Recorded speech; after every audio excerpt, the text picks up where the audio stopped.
just walked away from the only real money maker here. Here I come. Oh, here I come.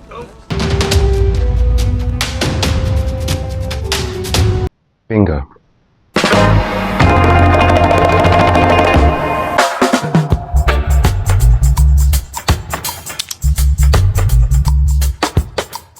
Alright, boom, it's Vlog Marley.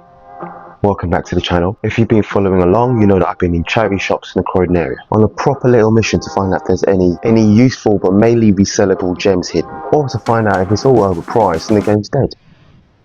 But today we're wrapping it up in Croydon by hitting the big guns. I'm talking about some of the biggest charity shops in the world, the ones you see on every high street, from here to Huddersfield. We're seeing what their Croydon branches are saying, whether they've got anything worth flipping or not. As always, I'm judging on value for money, brand, condition, price, and whether or not it's actually worth your time as a reseller. First stop, Bernardo's. If you didn't know, Bernardo's is a UK charity that supports vulnerable people, young kids and families. This one's close to my heart.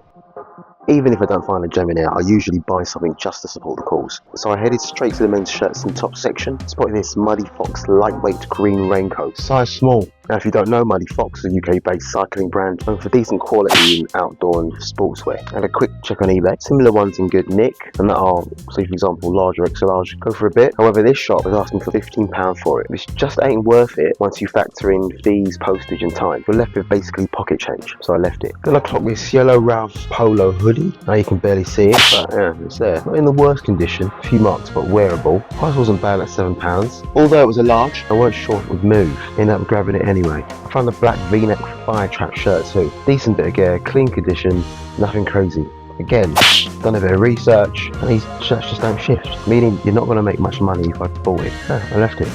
I'm always going to be drawn to oversized hoodies. They're trending heavy right now. Proper unisex too. But here's the thing, every high street brand under the sun has their own hoodie. So unless it's from one of the top names, it's not moving like that. This one, yeah, not a top brand. Oi oi, what do we have here? Reese formal shirt, light blue, size medium, and it's in really good condition. Definitely grabbing this one. Look, it's not going to make me rich. I'm not going to retire from this shirt, but someone out there will buy it and I'll make a profit. That's simple. And that's the game. Small wins. It's not always about big margins. In fact, the big margin finds are very rare to find. Most of the time it's the little flips that add up over time. So beyond that, there was nothing much else here. But it was worth it because we got a few items that can be immediately listed on eBay and I should expect to get half decent profit. Next up, Oxfam. Walked into Oxfam, one of the biggest charity names out there. If you don't know, Oxfam's all about fighting global poverty, proper important stuff. But today, I'm on a reseller mission, so let's see if their Croydon branch is anything worth flipping. First thing I spotted was a pair of Nike Revolution men's runners, size 5, which weren't great, and going for £20.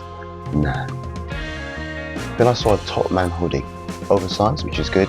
Looked literally brand new, but again, overpriced for what it was. Checked the trouser section, but nothing there was say much either. I was honestly about to call it a day. At the corner of my eye, I clocked a pair of loafers, barely worn, and they were proper clean. I could tell from the stitching and so that these were proper quality. Picked them up, ended up being Jones's, which is a really established high street brand for shoes. And this was a wonderful find because these retail at around £65. Look, this was a bit of a gem, not quite at Crockett and Jones level, but still, for a charity shop pickup, this is a steal. Glad I didn't walk out earlier. Next up, Salvation Army. Walked into this one thinking it might have something decent, but straight away, nah. Had a quick look through the t-shirts and honestly nothing decent at all. No brands, no gems, and the few labels we did spot are overpriced. We're talking full eBay pricing here. Thought I'd check out the trainers just in case. Picked up a pair of runners, nothing special. And I clocked these green Nike Air Maxes. To be fair, they were in really good condition, but they were asking for about £25 for them. And at that point, I knew they were moving mad. Back to the clothes, still not a single thing worth picking up. Me and the wife just looked at each other and agreed that, yeah, it was a bit of a waste of time. Didn't even bother with women's stuff. Just being honest, I ain't got the eye for it. I didn't have the patience today, so we walked out. And that's a wrap on the Croydon run. Some shops had potential and some were moving a little bit mad with the pricing. Big up Bananas for having a few decent bits. Oxfam, glad I stuck around for them loafers. Salvation Army, nah. That was a walk in, walk out job. But that's the game, innit? Not every charity is going to be a goldmine. Sometimes you find the flip, sometimes you find disappointment. Next up, we're heading east for a thrift kilo sale. And trust me, that one's different. More chaos, more character, and hopefully more profit. Don't forget to like and subscribe and hit the bell if you like the realness. I'm off for a well-earned pint. Laters.